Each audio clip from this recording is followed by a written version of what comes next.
राधे राधे दोस्तों, आपका अपने चैनल प्योर विचार में स्वागत है।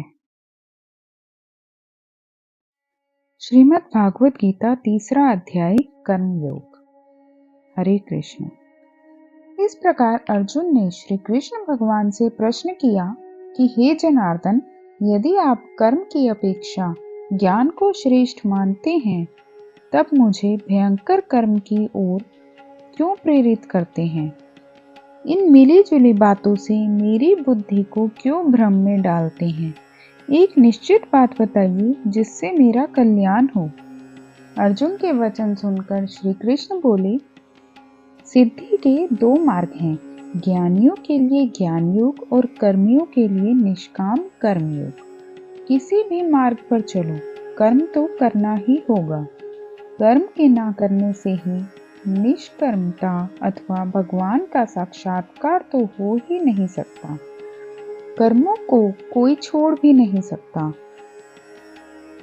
प्रकृति के अधीन उसे सोना उठना आदि कर्म करने ही पड़ते हैं।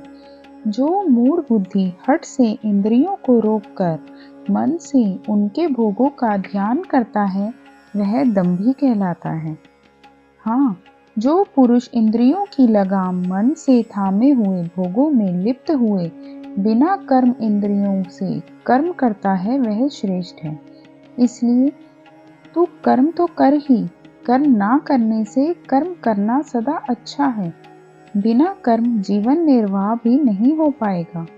हे अर्जुन, जो कर्म भगवान के निमित्त नहीं किए जाते हैं, वे मनुष्य को इस आवागमन के चक्कर में बांधते रहते हैं। इसलिए निष्काम होकर कर्म कर। ब्रह्म ने प्रजा की रचना के साथ यज्ञ बनकर आज्ञा दी कि यज्ञ द्वारा तुम लोग बढ़ोगे। यह यज्ञ तुम्हारा कामधेनु रहेगा। तुम लोग यज्ञ द्वारा देवताओं को संतुष्ट करो, वे तुम्हें उन्नत करेंगे। इस प्रकार परस्पर उन्नति करते हुए परम कल्याण प्राप्त होगा। यज्ञ से प्रसन्न किए देवता तुम्हें इच्छित भोग पहुंचाएंगे। इन भोगों को जो इन्हें दिए बिना भोगता है, वह निश्चय चोर ही है। यज्ञ से बचे भोगों को भोगने वाले श्रेष्ठ पुरुष सब पापों से मुक्त रहते हैं, और जो केवल अपने लिए ही भोग जमा करते हैं, वे निश्चय पाप ही पाप भोगते हैं। यह सृष्टि चक्र ऐसा है कि सर्व प्राणी अन्न से पैदा होते हैं। अन्न की उत्पत्ति वर्षा से, सृष्टि की रचना यज्ञ से होती है। यज्ञ का अर्थ है सर्वोपकार कर्म। यह ब्रह्म अर्थात वेद से और ज्ञान अविनाशी परमात्मा से मिलता है। इस प्रकार सर्वव्यापी परमेश्वर की प्रतिष्ठा सदा यज्ञ में है। जो पुरुष इस सृष्टि चक्र के अनुसार नहीं वर्तता, वह पापी व्यर्थ ही जीता है। परंतु जो पुरुष आत्म तत्व में लीन और उससे संतुष्ट रहता है, उसके लिए कुछ भी कर्तव्य नहीं है। इसलिए हे अर्जुन, तू अनासक्त रहकर कर्म करता जा। इस प्रकार कर्म करने वाला मनुष्य ईश्वर को प्राप्त होता है। जनक आदि संतों ने ऐसे ही कर्म योग से सिद्धि पाई है। फिर लोक हितार्थ भी कर्म करने ही चाहिए। कारण कि भले आदमी को देख दूसरे पुरुष उसका अनुसरण करते हैं। हे अर्जुन, मुझे ही देख, तीनों लोकों में मुझे सब कुछ प्राप्त है, तो भी मैं संध्या तर्पण पितृसेवा आदि सत्कर्म तो करता ही हूँ।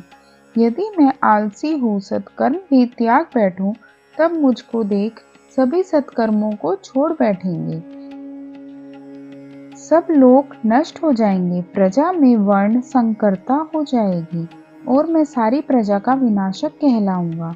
इसलिए हे अर्जुन, अज्ञानी पुरुष आसक्ति कर्म करते हैं, वैसे ही ज्ञानी पुरुष लोगों की शिक्षा के लिए आसक्ति रहित कर्म करते हैं।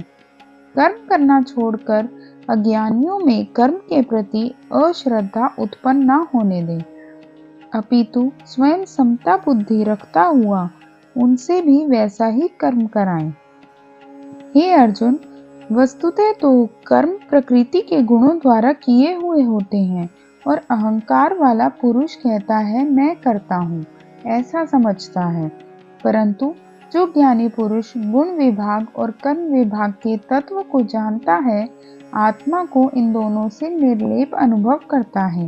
वह जानता है गुण गुणों में वर्तते हैं, इसलिए वह कर्मों से सुखी या दुखी नहीं होता।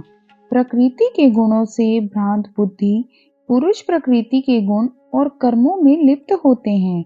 अल्प बुद्धियों को ज्ञानी पुरुष चक्कर में न डाले।